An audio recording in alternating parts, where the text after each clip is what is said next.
Good afternoon, Americans. This is your favorite alien and Bubba here on the afternoon of Sunday, March 22nd, 2021, or 21st, pardon me, 2021. And with this dispute that you got on racism, how can you have racism with one race? And let me point some key things out for you. Number one, the biggest pigmentation on this planet is the Asians. If you add India at 1.3 billion and China at 1.3 billion, that's 2.6 billion, okay? And if you add the Indochina, Japan, Korea's, Malaysia, Thailand, and the east, and all the inhabitants east of the Ural Mountains, and in Russia, they're all Asians. So, what do you get? You get over half of the population of this planet is Asian. Ain't that something? And that's not including the Polynesians. They could be classified as Asians, or the North American and Central and South American Indians. They could be classified as Asians. So, see, they're almost over half of the population is Asian from planet Earth. That says that everyone else is a minority here on this planet. Pigmentation-wise, that is. But you're all humans, yet you don't want to look at it that way. I don't know why. I even emailed ABC 2020. If they wanted to do a program, I would have the people, one Asian, one Latin, one Caucasian, one North American or Indian, North American. Since we're in the United States, we'll do it that way, North American Indian. African, and he would represent all. He would not represent the African Americans. He would represent the Africans here, because you got people from other nations here. And the Asian will represent all the Asians. The Latin will represent all the Latins. And then you would have the ragheads for their factions of being Muslim.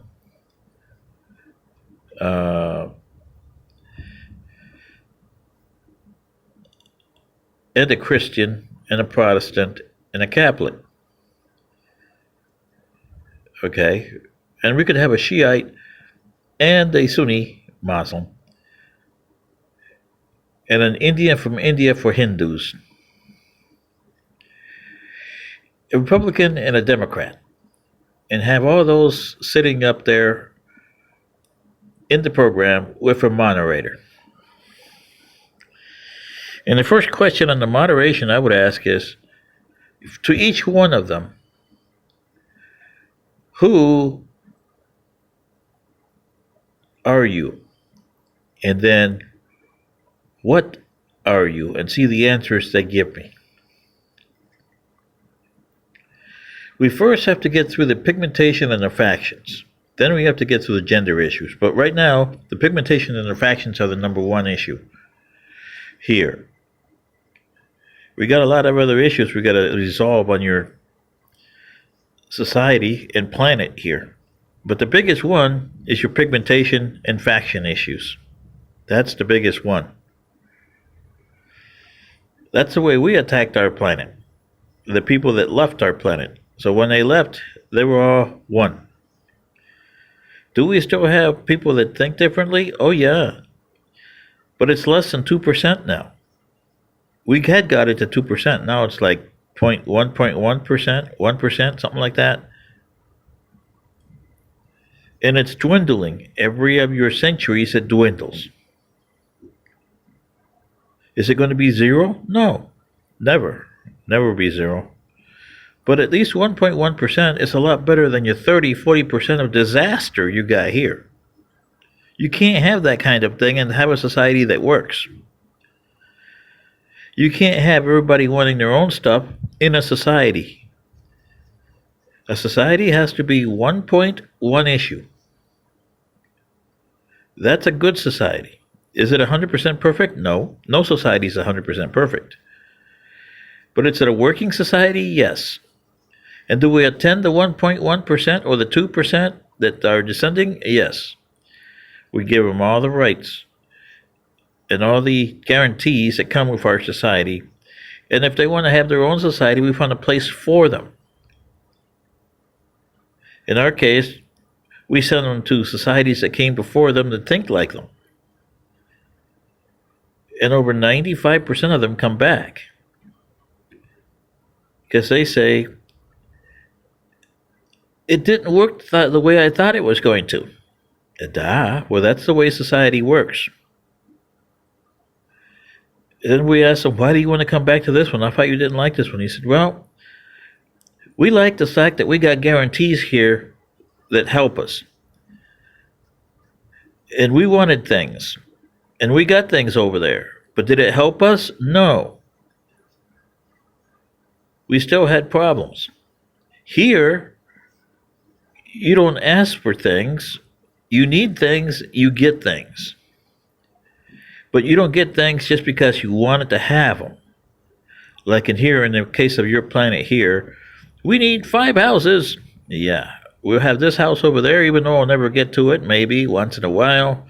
We'll take this house over there. I own this, I own that. Ownership does not exist in my society. It did at one time. We had politics at one time. We had religion at one time. And we had bigotry, hatred, and you name it. We had it. It destroyed my ancestors. But we evolved away from it. We have a better society for it. Is it 100% good? Well, maybe 88 to 90%. But you're never going to get 100%. There's always that striving room. You have to better your society. Do we have good relationships with non-humanoid societies? Yes. Do you have good relationship with non-humanoid societies? No. You kill your life forms here because you don't think of them as being intelligent. You don't think of them as being at your par. You think of them as animals and plants. Plants are living beings. You use them, you eat them. And we did too. Except that now we have our DNA sequencers that we can make our own food without having to kill anybody. Plants or animals. You guys haven't got to that point yet. But your civilization can, if it wants to. Does it? It has to get rid of the number one issues of pigmentation, factions, and hatred and bigotry. You got to get rid of all those first. You got a whole bunch of other stuff you got to get rid of too. Religion and other things. Does that mean when you get rid of religion, to get rid of faith? No. There's a lot of faith in mine. And we still look at our old religions and say, well, sometimes if we meet you, we'll say hello. Then we'll say we've outgrown you. And thank them for the teachings that our religions gave us, same as the teachings that your religions have given you. Christianity has teachings. Islam has teachings. And all the Asian Hindus, Taoism, Buddhism, they all teach something that's good. But because they're man-made religions, there's always the bad in there because you want to input your own little deal in it. It comes down to the two things, Americans and humans.